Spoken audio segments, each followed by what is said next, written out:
ইসরা তার দুর্বল স্বামীর জন্য একটি শক্তি বাড়ানোর ফুল তুলতে চেয়েছিল, কিন্তু হঠাৎ পা পিছলে সে সরাসরি এক গভীর খাদে পড়ে গেল। কিন্তু জ্ঞান ফেরার পর সে অবাক হয়ে দেখল সে আবারও পুনর্জন্ম পেয়েছে। আসলে সেই খাদের নিচে ছিল এক অলৌকিক জগৎ।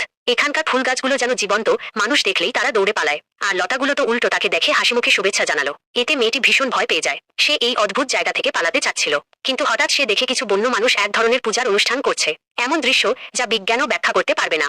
তাই মেয়েটি দ্রুত তার ক্যামেরা বের করে এই মুহূর্তটা ধরে রাখতে চাইল, কিন্তু ভুলবশত সে ফ্ল্যাশ বন্ধ করতে পারেনি। পিক তোলার সঙ্গে সঙ্গে আলো জ্বলে ওঠে আর সবাই তাকে দেখে ফেলে। রানী বলল, মেয়েটাকে ধরো। মেয়েটি ভয়ে দৌড়াতে শুরু করলো। কিছুক্ষণ দৌড়ানোর পর হঠাৎ সে একটি খড়ের ছোট্ট কুঁড়েঘর দেখতে পেল।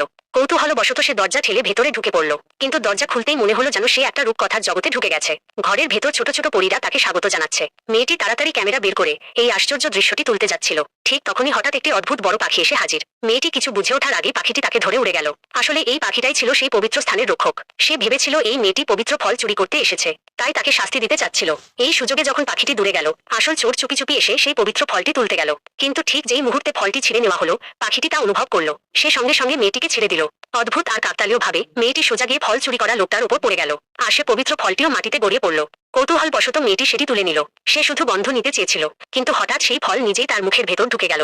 চোর রেগে চিৎকার করে বলল, কে তোমাকে এটা খেতে বলেছে? আমি এত কষ্ট করে এটা তুলেছিলাম। মেয়েটি তাড়াতাড়ি বলল, দুঃখিত, আমি জানতাম না এটা তোমার। তুমি হয়তো বিশ্বাস করবে না, কিন্তু এটা আমি খাইনি। ফলটা নিজেই আমার মুখে ঢুকে গেছে। লোকটা বলল, মিথ্যে বলছো, তুমি চোর। মেয়েটা বলল, চোর আবার কি? এটা তো মাটিতে পড়েছিল, যে পায় সেটা তো তারই। লোকটা ঠান্ডা গলায় বলল, তুমি জানো তুমি মৃত্যুদণ্ডের অপরাধ করেছো। কিছুক্ষণের মধ্যে যদি অন্যরা এসে দেখে তাহলে তুমি শেষ। মেয়েটি রাগ করে বলল, এত রাগ দেখাচ্ছ কেন?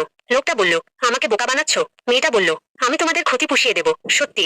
ঠিক তখনই যখন সবাই মেয়েটির উপর হামলা করতে যাচ্ছিল, হঠাৎই এক অবিশ্বাস্য। আশা করি এই প্রতিলিপিটি আপনার উপকারে আসবে। আর কিছু জানার থাকলে